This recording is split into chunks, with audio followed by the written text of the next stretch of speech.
Hi everyone, it's Simon Keeling here, and it is Tuesday, the 3rd of September. Thanks again for watching weatherweb.net. Don't forget, we're kept free of charge by the adverts you see around the screen here, and by you coming back and using the site and using the adverts means that we're able to get these videos up and running and keep them free of charge for you. Now, apologies for quick videos over the last few days. You might know that I'm in the process of moving offices. We've acquired new offices and trying to get those set up with all the relevant communications links. As you can imagine, it's quite a feat. You'll see more coming from the offices pretty soon. We've got a studio facility in there as well, so quite exciting. But anyway, apologies for the quickness of these forecasts just at the moment. Wanted to keep you up to date on what's going on though. This is the position of the GFS showing the sharp temperature fall look by the time we're getting through to the latter stages of Thursday into Friday. Temperatures falling off. This is the forecast for London, and you notice how much chillier it is into the weekend, into the early parts of next week. Also notice the rain showing here. So after the warmth of today, tomorrow and possibly Thursday, temperatures taking a dip.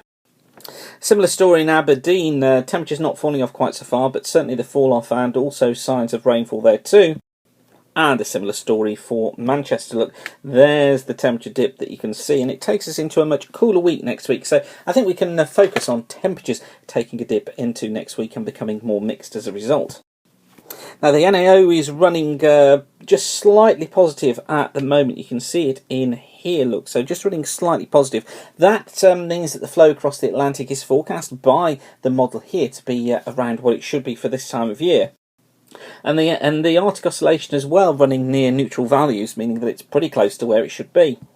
However, not a position that's backed up by the CFS. This is the prediction from the CFS for week 1, and what it shows us is higher than normal heights out towards the east, higher than normal heights out towards the west as well, and lower than normal heights down towards the south. So it's trying to pick up on the idea of a double ridge effect kind of through that sort of area. Now, that's reasonable in terms of what we're experiencing at the moment, and it is trying to show these lower than normal heights, but I think the CFS is having real difficulty in trying to get a grip of this situation, because next week what it does is it builds the heights to the north, puts high pressure up here, and that would result excuse me, in the flow being something like so. So bringing more east to southeasterly winds across the UK with a jet coming through like that. That would put the south in more unsettled conditions, with the north staying generally drier. I'm just not convinced this is the way this is going to be.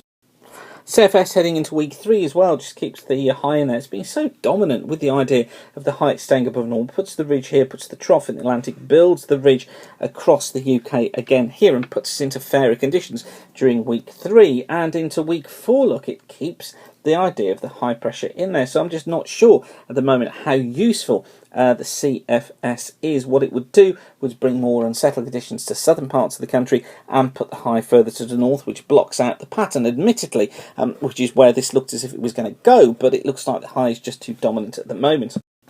I think really what the CFS is struggling with is that we're just about to go into a period of change now. I think we are fundamentally going to change our weather patterns. It could be that we go back to being a more blocked pattern, similar to last winter, having been disrupted by the summertime conditions. So I think what we need to do is probably sit back for a few days, see how the CFS and other long-range models develop, say that we're just not sure about where the long range is going to go, although probably what we can be certain of at the moment is that there is going to be this dip of temperatures and the changing conditions towards the end of this week and into the weekend, with the risk of some heavy rain affecting more eastern areas through Friday and into Saturday as the winds become more northerly. After that, going to be interesting to see what happens, but I just don't think the CFS has got a handle on it just yet. And to be honest, I haven't really seen any long-range model that really does. So let's sit back, let's watch and see what happens, and of course we'll keep you updated right through here at weatherweb.net. Once again, thanks for watching and keep the sun shining. Bye for now.